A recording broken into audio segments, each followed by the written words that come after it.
Rwanda a donné son premier ministre. Maintenant, on regarda Eliezer Tambwe Lobakamwa Lokolo Pam. Okamati Gagame. Mwana Gagame. Pire Gagame. Oh, Ensulukawa. Mama Zeroka. Oh, Kaleso Koloba Kutute, Elumaka Solo. Mais il y a bis Kaleso et bon Makafumangani Ndenge. Ni. Regarde Francis Kalombo sur la télé Boye. Hein, Azoba Kinyaran. Mais c'est Rwandais. Ozoka Moussa Nzambe était comme un musicien pour les Kanzambe. Tu ne vois pas ça? Nous sommes où maintenant?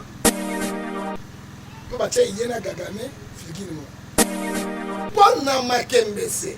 Oh, et puis c'est un pona Njobi, pona Nomititi, pona Mwana Bima. Et là, il est là-bas.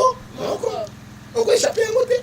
Comment mon bail de Kondima, pasteur, il prêche la sodomie. Baka n'est pas un prophète, il est un évangéliste. Kabila est un frère rwandais, faut dire la vérité. Kabila Bayakoya, tu es pas bon, faut dire la vérité.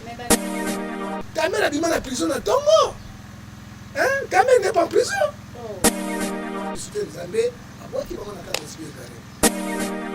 C'est que les gens ne comprennent pas. Mari de nuit, femme de nuit, première porte d'entrée. Ezali, film pornographique. Grâce à Kabila qui est présent, c'est ce qu'il est président, il faut dire la vérité.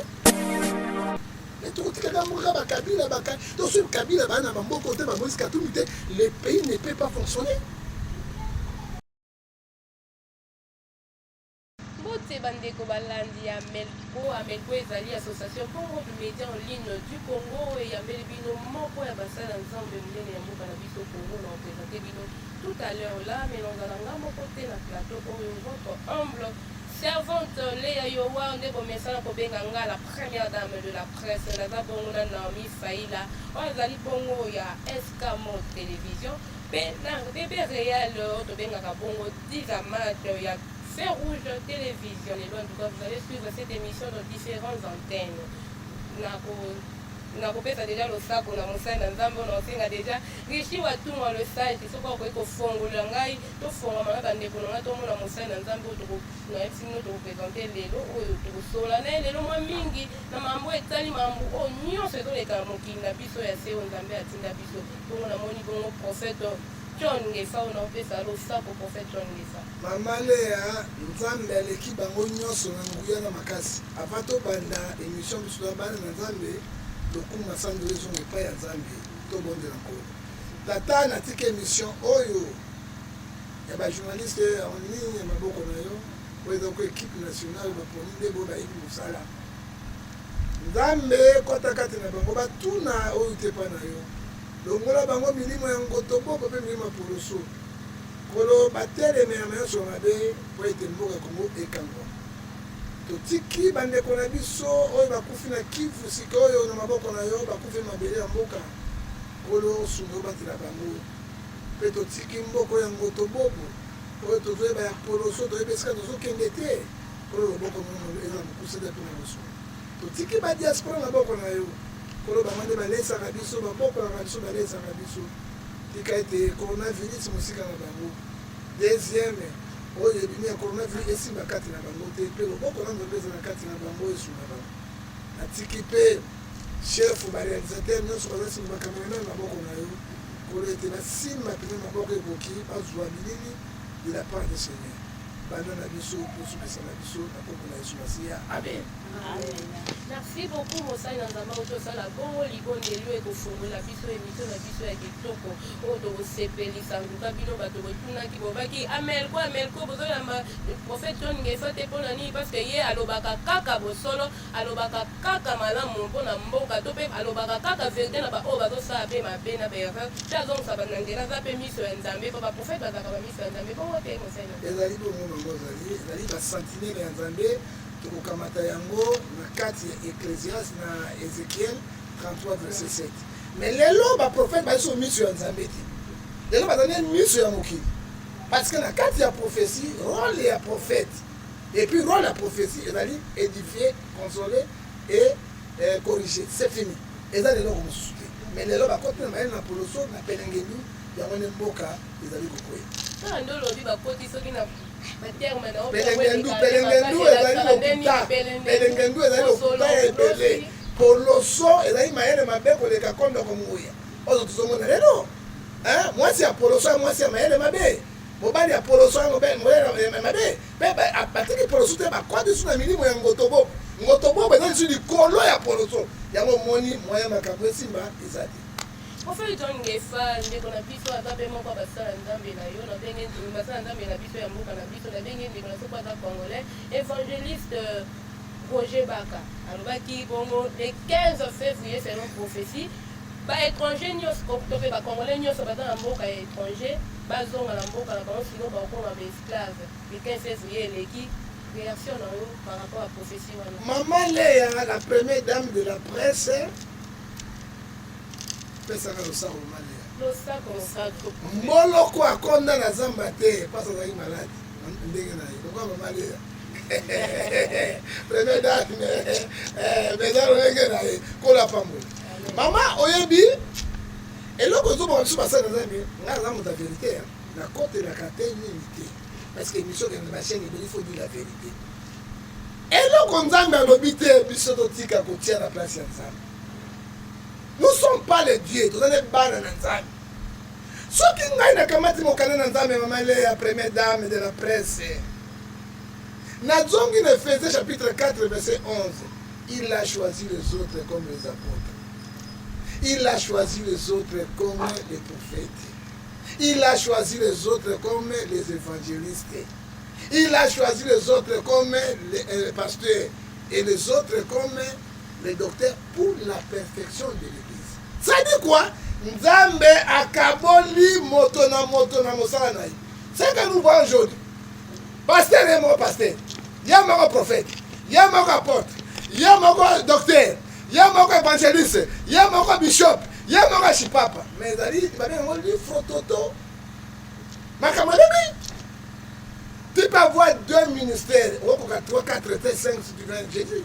Là, vous allez évangéliste, tikala évangéliste. Et puis, dans 5 ministères, le ministère le plus puissant, c'est l'évangélisation, l'évangéliste.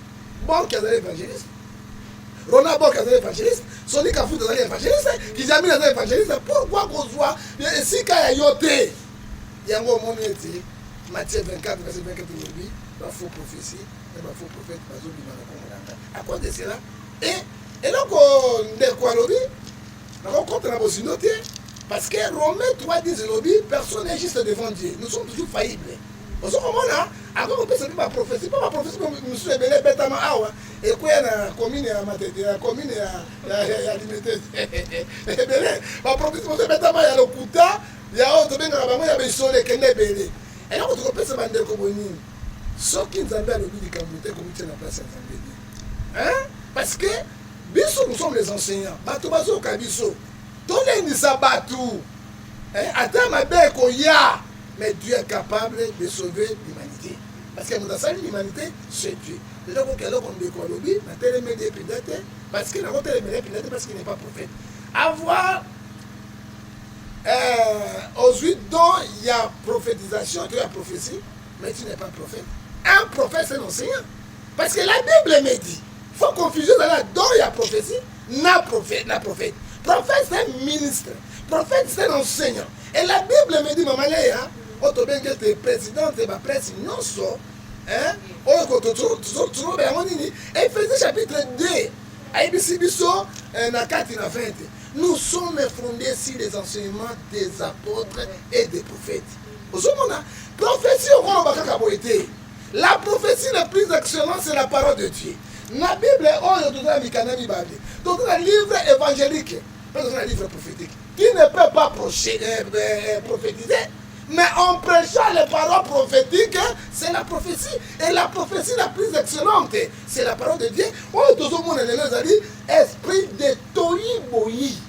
Écoute, il y a l'église en Zambé. Parce que nani, qui est qui, on n'arrive pas à comprendre. C'est pour ça que je dis que l'église de Congo aujourd'hui est devenue église de Gondwana. Et le pays aussi est devenu le pays de Gondwana. Peuple et Yebi et l'homme pour s'arrêter. Qu'est-ce dit la parole de Dieu? Parce parce que profession yo elembisi bato ebele. Hein? Esclavage yo bino bozolo. 12 signes de temps de la fin. 7 signes ekokisami. On a comme ça mis 12 signes au zodiaque. Il y a des mots à continuer. Il y a au moins homosexualité. Pasteur azoté à sodomie. Qu'est-ce que signifie sodomie? Kobeta makembese na nzela nzongo munene. Oyo epekisami na Bible. Hein? Oyo epekisami na Bible. Voi nzambe apesi pona makembese. Oyo epesi yango pona njobi, pona nyomititi, pona mwana abima. Ezali nzela bo? Moko. Oko échappé yango te.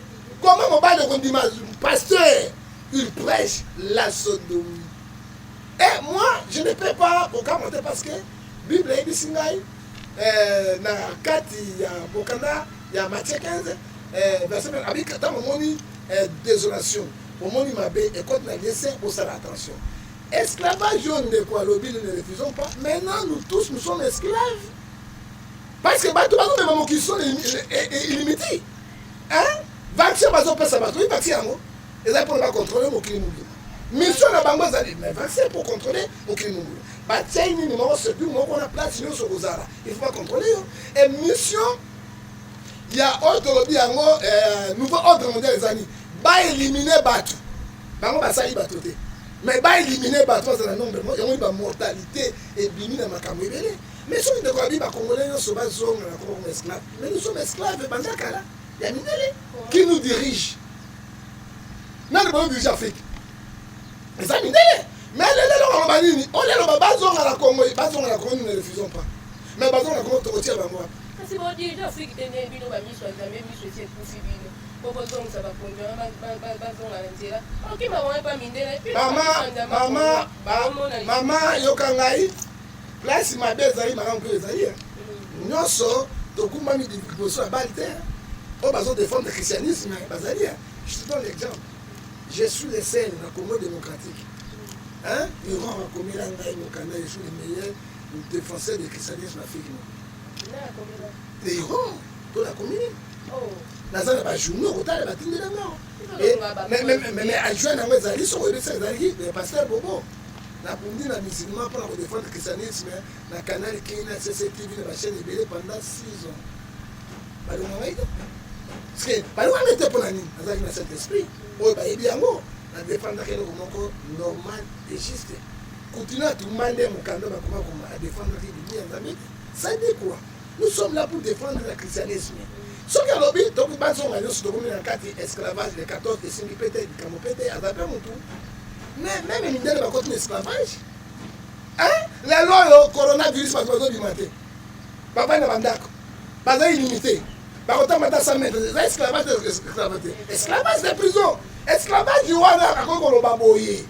Et quoi il a mon crime bima non Zambé, ce n'est pas volonté Zambé, c'est la volonté Yamolini. La Bible me dit, Jean chapitre 5, 1 Jean chapitre 5, verset 19, nous sommes les enfants de Dieu, il faut savoir que le monde entier est gouverné par les démons. C'est ce que nous voyons aujourd'hui.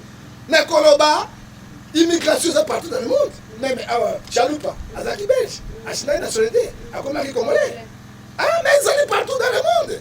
Ah, mais Koloba là, on dengue wana, ils allaient nous bunda parce que bitumba tozo bunda, ils allaient Éphésiens, et verset 12, ils allaient bitumba diamoli mon nom. Mais moi là, on condamné Bakate parce que Baka n'est pas un prophète, il est un évangéliste. À cause de ça, Mbunga, parce que nous connaissons un peu, nous prêchons un peu, celui qui connaît tout, c'est Dieu. Voilà, merci beaucoup pour cette question. Nous allons continuer à les téléspectateurs. Nous allons Naomi Saïla, INP à Escamo Télévision. Ok, merci Léa. Mutuna Nanga Ezali Boé, prophète. Est-ce que Ezali Mala, mon côté politique, dans la église, nous avons un pasteur Bokuna, tant que nous sommes Manzambe. Donc, côté bandina politique, dans la église. Maman, nécessairement. D'abord, tout le monde a mis en Canada. Parce que notre constitution, c'est la parole de Dieu, hein? C'est la Bible. Mission de Matini Bisson Bassaï Nazan. N'a pas échoué. Parce que Matthieu 6, 24, on a dit là-bas, Nibali. Ozoka mosali na nzambe te azokumisa musicien koleka nzambe. Tu ne vois pas ça? Nous sommes où maintenant? Hein? Au lieu, la gloire, l'honneur revient à Dieu. Hein? Et si on a quand même kumisa mosali na nzambe, kumisa mutuna ma musicien, na ba katier, les autres c'est Jean 12, 43, ils aiment la gloire du monde qui est la gloire de Dieu. Autour dans les années. Mission dans ma paix, c'est mission. Vous avez la politique. Mission dans ma paix, c'est la dévotion dans Matthieu 10, verset 7. Allez prêcher, dites le royaume de Dieu est proche.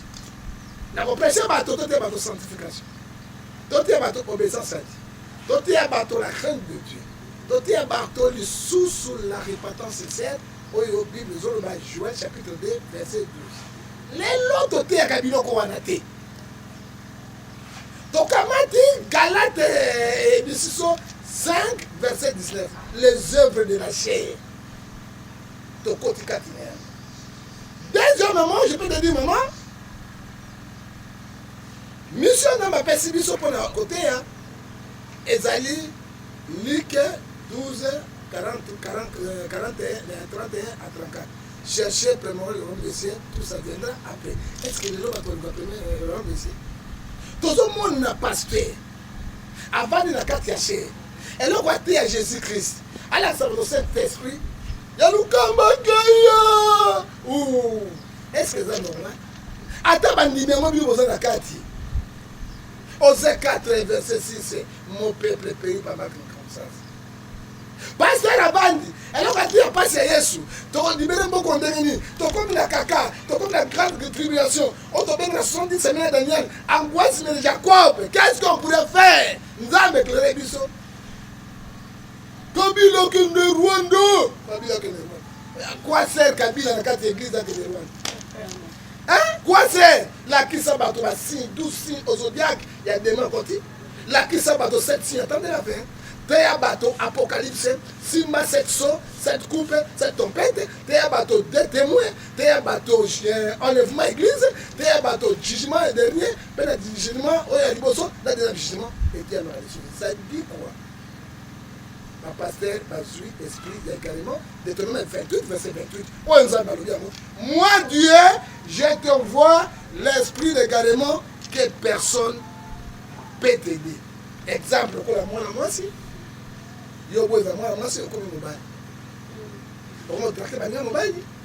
Omo sa ba mwana mititi. Mais yo zali na likembesete. Lokolo zo na likembesete. Osala to la to apine wana mindele ezali ne loko te. Ça sert pas.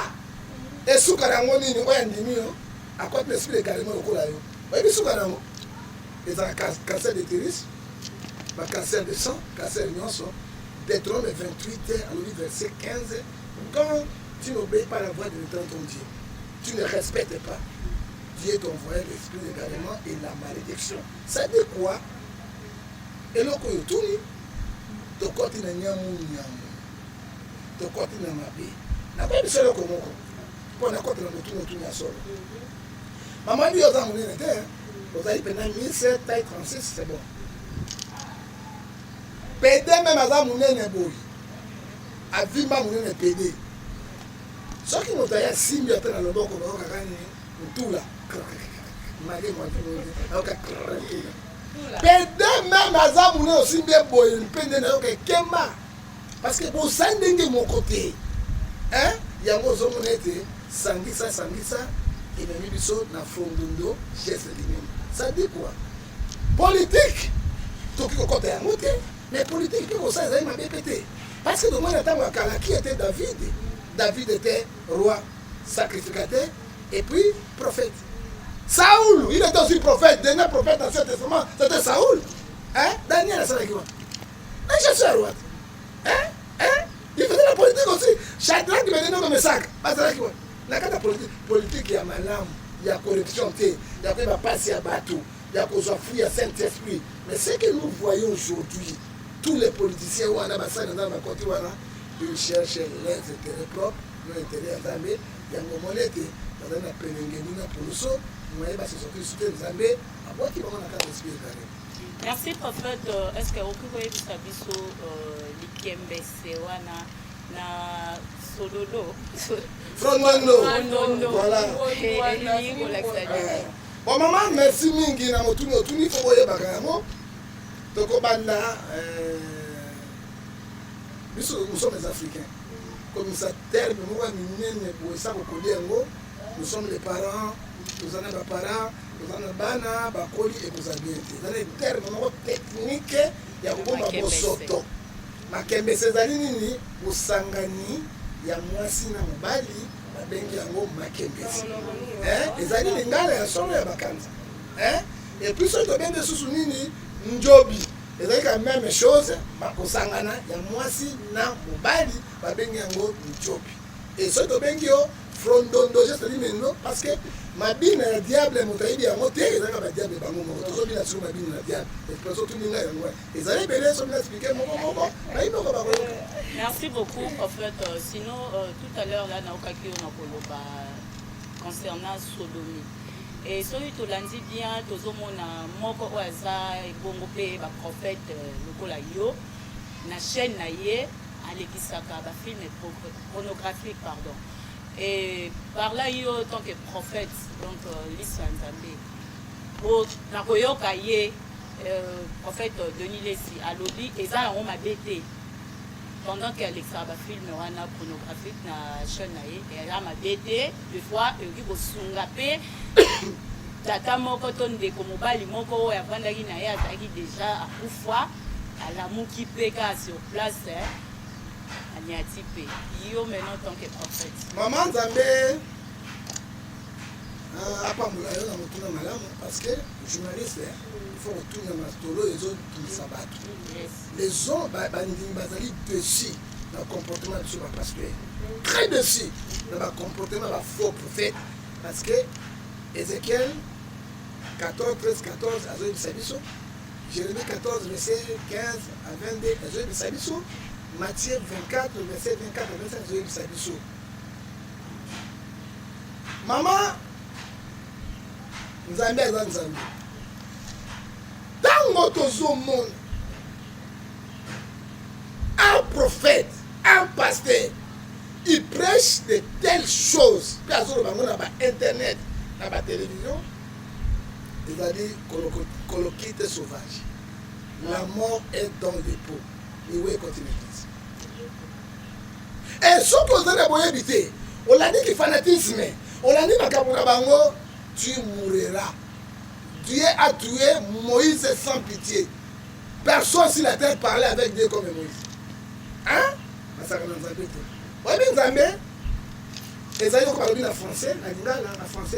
On ne met pas les doigts sur la fesse des tortilles. Na lingala lobini bati akamosapi na lisoko ya kobate. Na bandaka émission na bina tanga kombo na kombo hein. Mokambo te parce que c'est la Bible. Hein? Parce que Bible lobi tango bana l'autre alangu masanga bana ne balala ki na ye ba clair. Alors il ne faut pas être hypocrite. Pourquoi toujours le bayango maman? Un pasteur, un prophète de Zoloba, et là, il m'a bêté, il a tiré quand même un contrat de l'État, pour papa m'a sauvé à Koufaki et la Mouki. Sauf que Njobina est Koufi, et que la Mouka pour la Bilo Gouanate. Tout ça, papa est belé, bateau est belé, parce que déjà, côté sexualité, Koufi est belé, mais il vit auquel hôpital sur les cimetières, tout le monde a oublié ça. Dieu n'est pas bête, il n'est pas ignorant, il n'est pas stupide. Nous appelons le Dieu que nous servons, il est omnipotent, omniprésent, omniscient. Les gens battent les bassins dans la même barre dans la cathédrale.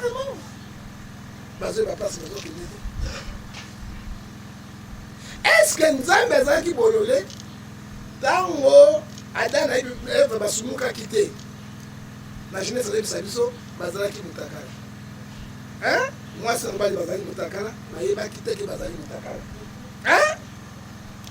Nyamata Mulaka Mutakala. Aïe, Bitaza Mukataka. So, Aïe, Mutakala, mais là, t'as Kaliso. Tu as la Mouawat, tu as la Banyawat, mais là, t'as Kaliso, c'est tout d'abord. Dans la position d'abord. Mawatro, Aïe, la son idée. Hein?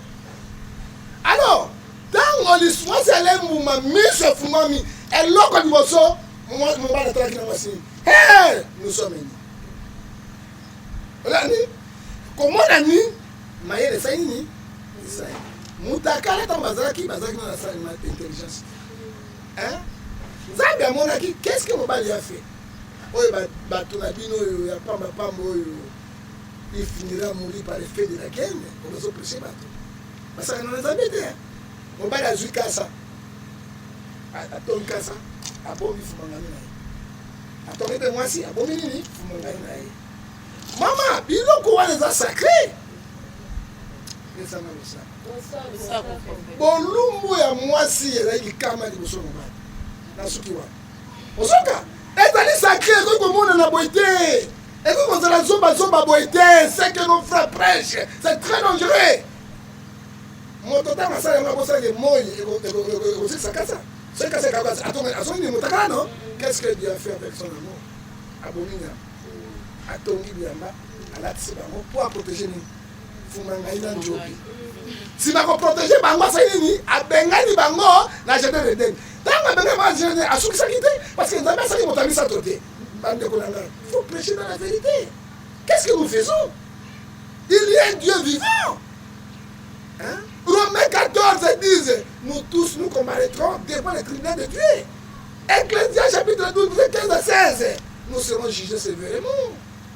On tous sauté à nini toke wapi tous luka nini pasteur prophète apôtre mission de mettre dans l'émission yango Matthieu 16 verset 25 à 26 à quoi sert le nom de Dieu tribunal supranational na mosala ndanga si mabengani bango nde bilamba elati kende na douche ozo sukola soki moto ayei afungoli ka douche soki mwasi tombai na otela ozosala okangi boye no obomo opesi ye fumanga na moko sikoyo mwe bafese mona na mefumangani eza sacré fumangani ezali sacré ozokomona mama mais yo ozoloba bavami bazali batala filme ya pornographique mari de nuit femme de nuit première porte d'entrée nango ezali bafilme pornographique. C'est que les gens ne comprennent pas. Mari de nuit, femme de nuit, première porte d'entrée. Ezali film pornographique. Film pornographique otali yango, moi si sur la date on va la date, deuxième porte d'entrée au se masturber. Ezala moi si na mobali parce que c'est quand yo, OK na toujours le savon, kwaka au se masturber.